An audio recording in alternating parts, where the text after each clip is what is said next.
Welcome to the Sunken Temple in-depth dungeon guide for both Horde and Alliance. In this video I'll be documenting how and where to collect and complete every quest, as well as bosses and their loot. This dungeon has quite a few puzzles, as well as mechanically challenging bosses, so we'll be going over that as well. The Temple of Atal'Hakkar, better known as the Sunken Temple, was once supposed to be the summoning site to the blood god Hakkar by Jammal'an the Prophet. When Ysera and the Green Dragonflight found out about this nefarious plot, they sunk the temple into the swamps, unbeknownst to them that Hakkar would later be summoned in Zul'Gurub. The recommended level is 51 to 54, but you can enter as early as level 35. Any tank will do here, but warriors in particular excel. Shamans and dwarf priests for their Tremor Totem and Fear Ward respectively are also highly desirable, as you'll encounter plenty of fears here. Alternatively, try and bring someone with a reliable crowd control like a rogue, hunter, or mage to ease some of the larger pulls. Sunken Temple is one of the more worthwhile dungeons to complete on your way to 60. Most classes have pre-best and slot items here, as well as the dungeon offering fairly good experience gains. Just be prepared for a fairly time-consuming dungeon run. I'll have a full dungeon clear in the description, as well as appropriate timestamps in the comments. Let's start things off with our class quests. At level 50, every class will receive a quest from their respective trainers in every major city. In the interest of saving time, I've linked a handy guide on how to complete each one in the description. These quests typically require you to meet a class hero, kill some things for them, and then head into the Sunken Temple. I highly recommend doing this questline as it will typically reward an item that you'll carry well into level 60. Hey there. See you around. As of patch 1.12, Alliance only has one quest chain pertaining to the Sunken Temple. Starting off with In Search of the Temple from Brohan Caspellian Stormwind, which requires you to head to the Sunken Temple in the Swamp of Sorrows. Once you approach it, you'll be awarded completion credit and can return to Brohan, who will then give you To the Hinterlands. This quest sends you to Falstad up in the airy peak of the Hinterlands. Falstad will then send you to Gryphon Master Talonaxe, who's just in the building above. Talonaxe will send you to Rhapsody Shindigger to the east, who will give you Rhapsody's Kalimdor cocktail. This quest requires you to travel across the world to Taenerys to collect 3 gizzards from any of the rocks shown here, and then to Feralus to collect Ironfur liver found here, and Gordok liver found here. Upon returning to Rhapsody, he will give you Rhapsody's tail, which will just send you back to Brohan. Finally, Brohan will give you into the Temple of Atal'Hakkar, which requires you to collect 10 Atalai tablets found anywhere inside and around the Sunken Temple. This quest is pretty time consuming, so if you're looking for maximum experience per hour gain, I would recommend skipping all but the first part. What do you need? Strength. Our first of 2 Horde Quests begins in the Swamp of Sorrows from Fezral and Stoneheart.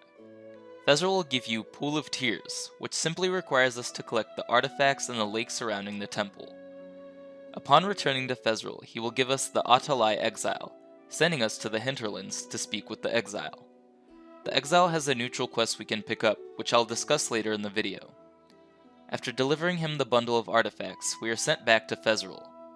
Finally, Fezral will give us into the Temple of Atal'Hakkar, requiring us to collect 20 fetishes of Hakkar from any of the trolls found within the dungeon. Our other Horde quest begins in Ungoro Crater from a dwarf named Larian. Larian really hates lashers, so he sends us to kill 5 of 4 different varieties of lashers found in the crater. After doing so, he realizes his friend is creating them to pester him, so he sends you to Ratchet with the quest Marvin's Workshop to create a lasher zapper. Upon arriving to Marvin's Workshop in Ratchet, we meet with Liz Rizzleflex, who will give us Zapper Fuel. This quest requires us to collect 5 Atalai Haze from any of the swamp beasts within the dungeon, and rewards us with a neat little toy that instantly kills lashers in Ungoro Crater. Talk to me. Hurry back. Moving on to our neutral quests, we start things off with the Atalai Exile in the Hinterlands. The Exile gives us Jammal'an the Prophet, which requires us to head into the temple and collect the troll leader Jammal'an's head.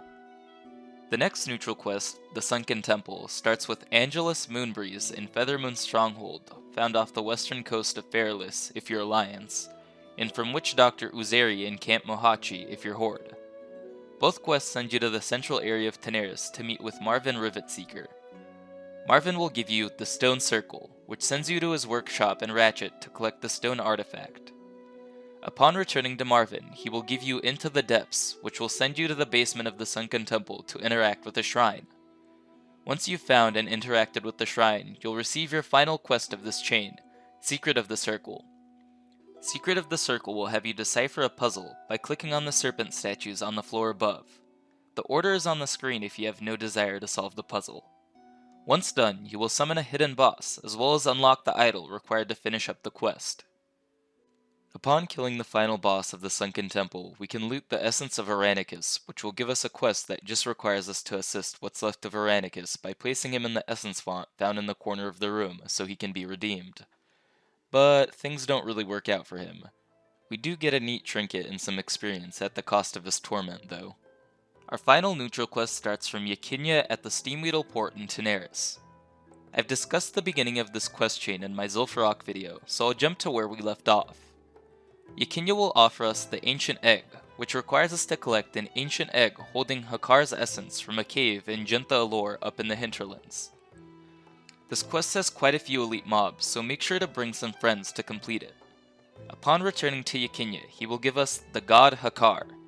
This quest will enable us to summon a secret boss, Avatar of Hakkar.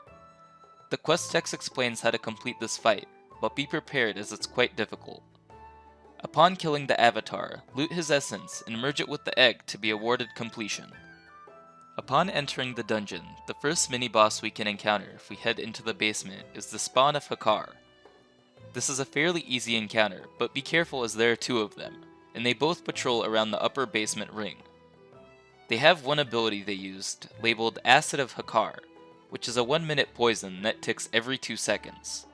Both spawns are pretty trivial, so there are no mechanics we need to worry about. And don't be shocked if they don't drop any items, as they have a lower chance to drop due to them being mini-bosses. Before we start our next boss, Atal'Hakkar, make sure you clear the ads in the center of the pool found in the basement, unless you can take 3 ads and a boss down at the same time. Atal'Hakkar will be summoned once you decipher the statues puzzle in the upper ring. Click the statues in the order posted on screen and he should appear. Atal'Hakkar himself can be quite tricky, especially if he combos his abilities together and the tank is not topped off. His first and more common ability is Ground Tremor, which stuns nearby enemies for 2 seconds. Keep your distance if you're able to, otherwise you'll have to eat the stun as this is unpredictable. His other ability, Sweeping Slam, is a cleave that sends anyone in front of him into the air. You can ease the fall damage by wedging him beneath a platform, but otherwise the center of the arena is just fine. Stay behind him to avoid this, and healers, make sure the tank is topped off, as the fall damage will usually take a good chunk of the tank's health. Otherwise, this boss is one of the easier encounters in the dungeon, so enjoy it while the ease lasts. Our next set of mini-bosses are 6 trolls in a ring around the main hall. I'm not going to explain their mechanics, as they don't do much besides basic abilities or summoning totems and pets, and are only slightly more difficult than regular troll mobs you encounter all over the dungeon. Just know that all of them need to be killed to proceed through the dungeon, and they all share the same loot table. Furthermore, this loot table can reroll into various variations of the item, so you can end up with incredibly useful items or unusable ones. Now you can proceed to the southeast chamber to encounter the next 2 bosses, Jammal'an the Prophet and his servant Ogum the Wretched. Before beginning the encounter, make sure you clear the room of any mobs, as they will all chain pull once Jammal'an is attacked. Start off by focusing Ogum. Ogum is a fairly weak caster, using the occasional Shadow Bolt, Curse of Weakness, and Shadow Word Pain. He has lower health and can quickly be focused down. The real challenge is Jammal'an. The major thing you should worry about is the Hex of Jammal'an, in which a member of the party will occasionally be transformed into a troll brood and be turned against his party. Crowd control the player that receives this, as they will whop out incredibly large hits. To rub salt in the wound, Jammal'an will also summon Earth Grab totems. If a totem goes off and the wrong person gets rooted, everything can go wrong, so make sure that these are taken down quickly. You will also rarely see a flame strike. Just stay out of the fire and you should be alright. Lastly, Jammal'an heals. Do your best to interrupt this, as it heals for quite a bit. Just stay focused and make sure to crowd control and kill the totems, and you should get Jammal'an down. Once Jammal'an is slain, 2 dragons, Dream Scythe and Weaver, will appear in the main hall. They will be typically flying together. Your group should make it an effort to focus one down. Both dragons have the same abilities. The first ability you should worry about is Wing Flap, which will knock back the primary target. Make sure your back is against a wall, as the knockback distance is quite long and has the potential to send you into any remaining trash packs. The green dragon's next ability is Corrosive Acid Breath, causing them to spew poison on any target in front of them. Keep this faced away from your party as it does quite a bit of damage, as well as shredding anyone hits armor. These dragons can be considered mini-bosses, as they will not always drop loot. But they are 2 of the 4 dragons that need to die to summon the last boss, so make sure they go down. Moving along into the southern chamber, we will encounter 2 more dragon mini-bosses. Hazas and Morphos have the same abilities as Dream Scythe and Weaver, so follow the same mechanics. At this point, all dragonkin in the hall should be killed, so the knockback isn't too worrisome. But again, face the Corrosive Breath away from the party in benefit of your healer. Once again, they may not always drop loot, and once slain, we'll summon the final boss, Eranikus, into our plane of existence. And as a side note, Morphaz has to be killed by at least 4 classes for their class quests, so keep that in mind. Before we begin our final boss, Eranikus, make sure every dragonkin in the main hall is dead. Upon pulling him, he will call all of his allies to his aid, so make sure he has no allies left to call. Eranikus is incredibly difficult and will require strategy, coordination, and planning if you expect to finish him off. As soon as you begin the encounter, Eranikus will generally use his War Stomp. This should typically only affect the tank at the beginning of the pull. Be prepared to burst heal the tank, as they will be completely defenseless for 5 seconds. DPS should be careful here as to not pull aggro and wipe the group. He will also occasionally cast this throughout the fight, so just be prepared for the occasions that this occurs again. Eranikus' second ability is Acid Breath. Rarely he will spew out poison similar to a Flame Breath. This just does nature damage in a cone in front of him and will apply a poison that can be dispelled. As long as you aren't in front of him, no one should have to worry about this. The final and most troublesome of his abilities is Deep Slumber. Deep Slumber will knock a random party member out of the fight for 15 seconds. During this time, the party member is immune, but also can't take any actions. Typically this shouldn't be a big deal if it goes on one of the DPS, but if it goes on a healer, it can be catastrophic. If you're a tank, be prepared to use cooldowns or potions. Hybrid classes with healing capabilities should also be ready to off-heal at a moment's notice. Stay focused and eventually you should slay this corrupt dragon, even if it does take a few attempts. Normally that would be the end of the dungeon, but if anyone in your party holds the Egg of Hakkar, you can go to the western chamber to summon him. This encounter has 2 phases, both being quite challenging. As the quest says, you must kill the blood drinkers he spawns. Upon killing them, make sure whoever is assigned to the loot collects their blood and extinguishes the flames. Take things slow. Snakes will keep spawning, thus you should try and hug the corners of the rooms. Once a flame is extinguished, a dragonkin will spawn. This dragonkin must be pulled and quickly killed, as it will stop the fight if it finishes its channel. Repeat this 3 more times, and the Avatar of Hakkar will be brought into our realm. At this point, if you're hugging the walls, you can stop to regain mana and health. Once you're ready, pull Hakkar. I'd recommend area of affecting the snake sound before you start focusing Hakkar.